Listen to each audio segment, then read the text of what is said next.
Herkese merhaba. Kitap Felsefe'nin bu yeni analizine hoş geldiniz. Başlamadan önce eğer kanala abone olursanız bu yolculukta bize katılmış olursunuz, çok sevinirim. Evet, bugün sizlerle Isaiah Berlin'in o meşhur eseri Rus düşünürleri üzerinden 19. yüzyıl Rusyası'nın tam kalbine, o entelektüel fırtınanın ortasına dalıyoruz. Peki neden? Çünkü o fırtına, inanın bana, bugünün dünyasında yaşadığımız temel gerilimleri anlamak için bize inanılmaz bir ayna tutuyor. Şimdi bu alıntıya bir bakın. Fikirlere duyulan tutkunun bir tür bozukluk olduğu söyleniyor. Ama bir anlığına duralım ve düşünelim. Ya bu tutku bir hastalık değilse, ya aslında ruhunu kaybetmiş gibi görünen bir dünyada insanın umutsuzca bir anlama, bir yuvaya tutunma çabasıysa? İşte bu sorunun peşine düşmek için önce çok özel bir grupla tanışmamız gerekiyor. Kendilerini adeta bir tür laik ruhban sınıfı gibi gören Rusya'nın o meşhur entelijansiyasıyla.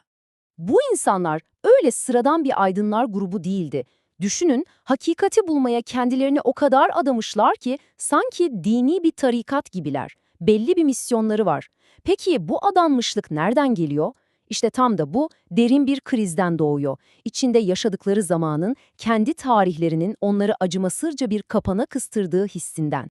Ve işin gerçekten ilginç, hatta trajik yanı da tam olarak burada başlıyor.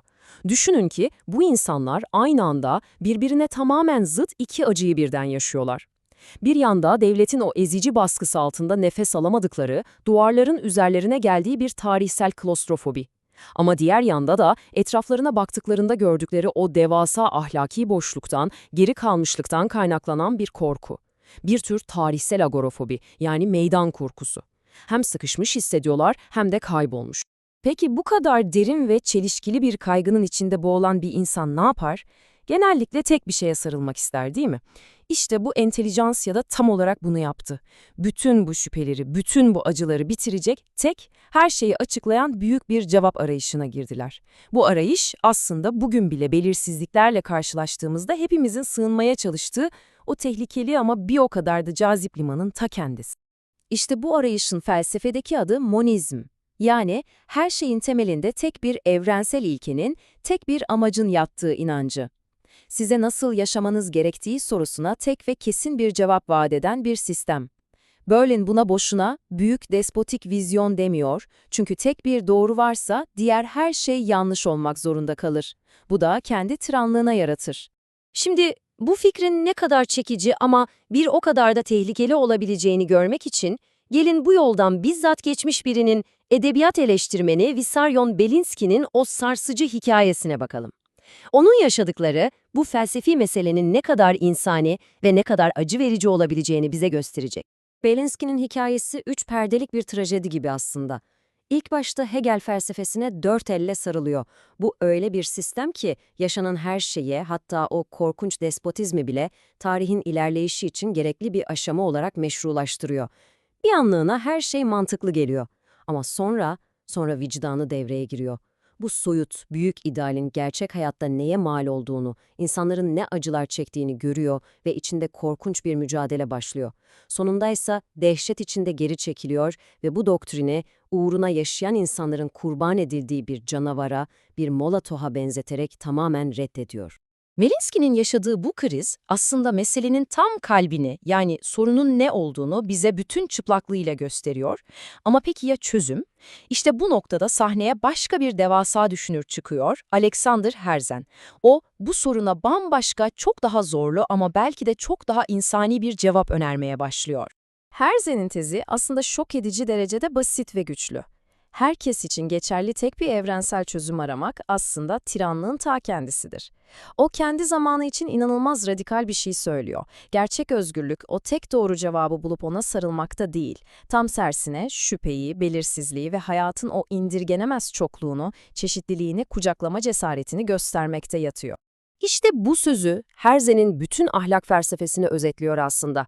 Ona göre bir insanın yapabileceği en büyük ahlaki hata, en büyük günah sorumluluktan kaçmaktır. Nasıl mı?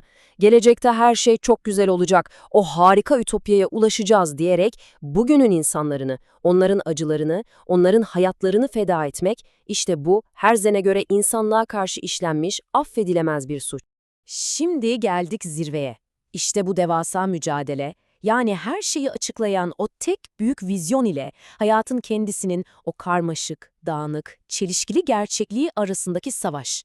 Bu savaş en güçlü, en trajik ve en muhteşem haliyle tek bir insanda vücut buluyor. Lev Tolstoy. Ve inanın bana, onun içindeki o savaş bir yerlerde hepimizin içinde de yankılanıyor. Asia Berlin, bu ebedi çatışmayı anlatmak için antik bir Yunan şairinden harika bir benzetme alıyor. Şair der ki, tilki pek çok şey bilir ama kirpi tek bir büyük şey bilir. Yani tilki, dünyayı bütün o karmaşıklığıyla, çelişkileriyle, bütün o farklı renkleriyle görür, kirpi ise her şeyi tek bir merkeze, tek bir büyük, düzenleyici ilkeye bağlar. Her şeyi tek bir potada eritir. İşte bu benzetme, Tolstoy'un o devasa kişisel trajedisini anlamak için bir anahtar adeta. Çünkü Tolstoy, doğası gereği bir tilkiydi ama inançları gereği bir kirpi olmak istiyordu. Sanatına bakın, romanlarına, insan deneyiminin o inanılmaz çeşitliliğini, o indirgelemez karmaşıklığını ondan daha iyi anlatan kimse yoktur. Tam bir tilki. Ama sonra ahlak felsefesine, vaazlarına bakın, orada da her şeyi tek bir basit doğruya, mesela basit bir köylünün inancına indirgemek için umutsuzca çabalayan bir kirpi görürsünüz. Ve bu iki taraf onun içinde asla tam olarak barışamadı. Peki bütün bunları neden anlattık? İşte can alıcı noktaya geldik. Bu 19. yüzyılda Rusya'da yaşanan tartışma öyle tarih kitaplarının tozlu sayfalarında kalmış eski bir hikaye falan değil. Tam tersine günümüzün o kutuplaşmış, herkesin kendi doğrusuna sıkı sıkıya sarıldığı dünyasında her zamankinden daha güçlü, daha gürültülü bir şekilde yankılanan capcanlı bir uyarı. Aslında Berlin'in bu düşünürlerde gördüğü şey hepimizin modern insanın karşılaştığı en temel meydan okumaydı. Yani bir yanda her şeyi basitleştiren kirpinin o rahatlatıcı kesinliği, diğer yanda ise hayatın karmaşıklığını kabul eden tilkinin çoğulculuğu.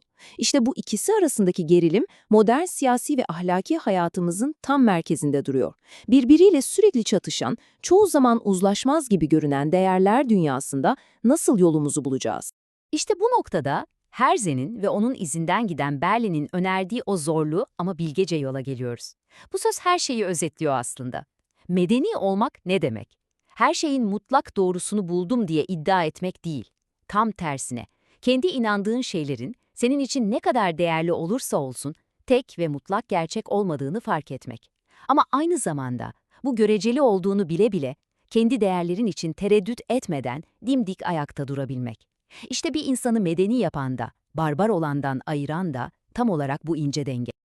Ve sonunda 100 küsur yıl önce o Rus düşünürlerine eziyet eden o kadim soru bugün gelip bizim kapımızı çalıyor.